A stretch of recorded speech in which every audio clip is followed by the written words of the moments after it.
old are you? Oh, God. At this point, so I was going through my deconversion process. I stopped calling myself a Christian at about 16, but I was scared to use the word atheist. At this point, I was about 19 or 20. I'm going to say 19. And I was in a band, and we were still saying thank God on stage and all this other stuff, considering going into Christian music. I read this, and I went and told my mom. And this is when my mom said, David, very condescendingly, God could make a whale live in a tree if he wanted to. He could make the whale live in fresh water until the flood was over. Pfft, what a stupid question. And at that point, I'm like, well, she's gone. You know, How many compounded miracles do you need? Right. So this was the moment that really broke it down. And essentially what Tim is doing here is just flat out denying that would even be an issue. That's not even good. That wouldn't even be a problem. You're telling me that from ocean level, from sea level, 0, I mean, Dallas, Texas is 500 feet above sea level. And that's Dallas, Texas. You have parts of Los Alamos, New Mexico that reach 7,000 feet above sea level. And then you've got, Mount Everest? You're telling me that amount of fresh water to make all the oceans rise above the tallest mountain and literally flood the entire earth would not affect marine life? And this is to say nothing of all of the ammonites and trilobites and mosasaurs and ichthyosaurs and plesiosaurs and tylosaurs and all of those things that went extinct. Oh, my. Were athiosaurs atheist dinosaurs? I'm sorry, what was that? I said, was the athiosaur an atheist dinosaur? That was a stupid joke. Go ahead, sit down. I'm a dad joke. You see why he doesn't get invited on the show. Here's a dad joke for you. I walk in on my daughter when she's like practicing the flute, and I'm like, I'm sorry to disappoint you, but that song is never going to be a hit. She's just doing scales. Which nests or enclosures or rooms for the animals. So every animal had its own enclosure? Every kind probably had its own setting. But you see how they change words? Yes, and Brandy asked, that was Brandy there that asked the question. All she said, so every animal had their own enclosure? The response is, well, every kind had its own setting.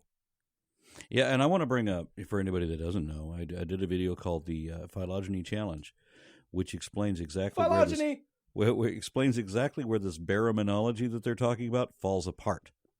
Okay, if you watch the phylogeny, what is baraminology, by the way? Baraminology is what they've come up with as a replacement for phylogeny. This is where they've tried to come up with some way that they can have taxonomy, but have it limited, so that the taxonomy only traces down to created kinds. But that doesn't work, because even in the Bible, it talks about birds, right? But it talks about all kinds of birds, many different sorts of all kinds of birds. Including bats, I believe. Yeah, exactly. So why isn't birds a kind? If birds, according to the Bible, is multiple kinds. So even if you have multiple kinds according to the Bible, they're still within the bird kind, which is a parent kind, which is also a dinosaur kind at the same time. Making my brain hurt. Whatever kind it needed, that's what it would have got. And how many total were there? We have a total of less than 1,400 kinds. I think it's 1,373 and we're using high estimates on certain things for a total of about 6,700 animals. So that's what the estimate is, 6,700. About 6,700 animals. So could you 14 instead of 7? Could you fit 6,700 animals on a boat like this? Yeah. But you also have to have food and storage, and actually we have a half-arc model down here on the end that's designed to show what might they really have needed as far as storage, as far as all the animals. And what we found through all of the work on that, and it's taken them over half a year just meticulously working on that, is everything fits on there very nicely. It's not like there's a ton of extra room. It's not that there's not enough room. It fits very well. You mean just like a Navy ship? I'm sorry? You mean just like a Navy ship? It's ship shape where everything fits just right. All right, one of our first exhibits that's coming up here is called the Pre-Flood World. So this is going to take us from the 6 days of creation through to the time of the flood to see what that world may have been like at the time of the flood. There's a lot of artistic license used here, so it's a fun exhibit in terms of the artwork and the... Everybody take a drink. He said artistic license again. Promise. But I think you'll get to see some of the quality of the work as well. David, you got to admit this. It's Beautiful. beautiful. Yeah, it is. Absolutely. It is beautiful. Very well built. It feels like when we're right above us and you look, it feels like a mall. Yeah, so is Disneyland. It's gorgeous. And because this has become this Ark encounter has become such a financial failure, I know that David Silverman has offered to buy this building so that maybe we can turn it into a school or something useful and practical. Has he really? Yeah, he did offer to buy it. Oh, that's so cool. Like you're walking, you see this open area in the middle, and then there's this other side with all these. It looks Well, I wonder if we'd get all their tax subsidies. store. I mean, American Atheist is a nonprofit. Like, hey, I'm going to stop at Babel today, and I'm going to.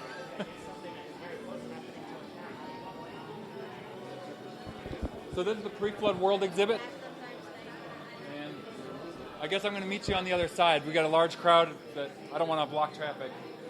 People don't. It's self-guided usually. You don't usually have a tour guide taking you through it. So you guys are fortunate today that you get to have, or unfortunate. We were depending on what blessed. your view is. So you wrote all of these? What's that? Did you draw these or just write? Sorry. My job is to write the wording for all of the signs, and then an artist named Justin Gerard did all of the artwork in this exhibit. We have different artists for different exhibits. Each exhibit will have a different look and feel to it, but this one, what we want to show is a perfect world breaking and then descending into darkness, and we're going to see that as we go around and get a glimpse of what that pre-flood world may have looked like when God sent the flood. Again, artistic license because the Bible doesn't describe everything for us. Ding, take a drink. What did the pre-flood society look like? That was what this exhibit was all about, an artistic representation of the technology Andrews and Genesis thought pre-flood society used. So polygamy is bad, but what about incest? I mean, that's what happened at the beginning, right? Is that how you explain I wouldn't. Well, here's the thing, and maybe we'll talk as we walk. it? Okay. Yeah, I wouldn't use the word incest. I would just say your sister's looking kind of hot. Can we just call it something else? Hey, if you brought two of every kind, right, you're going to have some interbreeding there. Well, not interbreeding, inbreeding there. And remember, the Answers in Genesis also says that one guy showed up to Egypt with his, 8 children, 4 boys and 4 girls, and that they all each married each other, right, and then had incestuous couples. Well, listen to this clever answer here, Arn. Prepare to get some science in your face. The reason I have 3 sisters, I know it sounds terrible it's gross to me too. But the reason why incest is outlawed in so many countries is because brother and sister share a lot of the same genetic mistakes, and the children will have problems in the offspring. If that wasn't the case, that would not be outlawed in a lot of places. We have what's called genetic load. The further and further we go, the more and more genetic mutations we accumulate. If you go further back in time, toward the beginning, toward the first people, you would have fewer and fewer and fewer of those genetic mistakes. Therefore, you would not have the same problems. I have no words.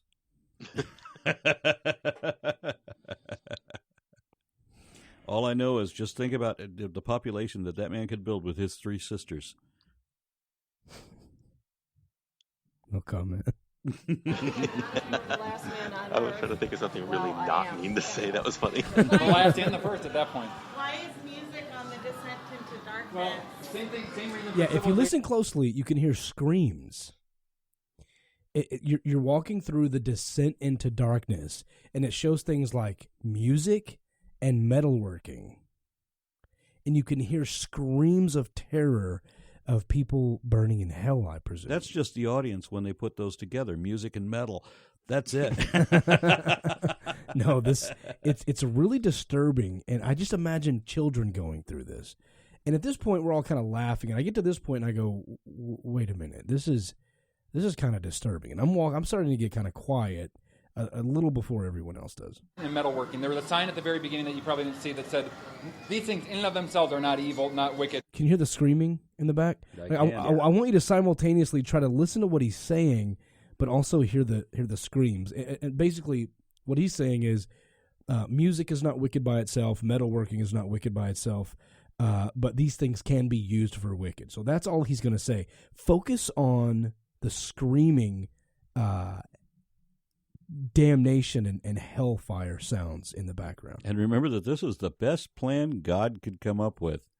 Very beginning that you probably didn't see that said these things in and of themselves are not evil, not wicked, but they can be used that way, and that's what we're depicting. Because metalwork is like creating weapons. Yeah, like metalworking, you can create farm implements, no problem. If you're creating weapons to go and murder people, not good. And so that's what we're trying to show. Unless God tells you to kill people with it, then that's perfectly fine, right? Kill every man and his brother. Hey, there you go. That in that way they were used for bad, but it doesn't necessarily mean that those things in and of themselves are bad. And that first sign explains that. I understand. Yep. So you clearly don't hold to the hypothesis of like the theory of like pre-flood had super good technology and things like that. It looks we like don't hold to that. Like we don't say that the pre-flood had levitation and way better than what we have. What we wanted to do as far as the technological level was use something comparable to like ancient Rome or the classic Greek period, where you could have civilization, you could have these structures, you could have laws, but people are still very decadent. And so we thought that fit pretty well. Kind of like when you watch a movie that's supposed to be in Rome, ancient Rome or Greece, and instead of having the people actually speak in Greek, they give them like an English accent so it still seems foreign to Americans, but you can understand them. You know what I mean? You make everybody on the staff like Scottish or something so that most dumbass Americans go, oh, yeah, that's another country, right? You know what I'm talking about. It's like I could completely accept people playing the parts of ancient Romans or Greeks and speaking with an English accent. The thought of them speaking with a Scottish accent. Well, you know what I'm talking about. It's like a Russell Crowe type thing where they're like Australian or something. Anyway, so they... I am Claudius.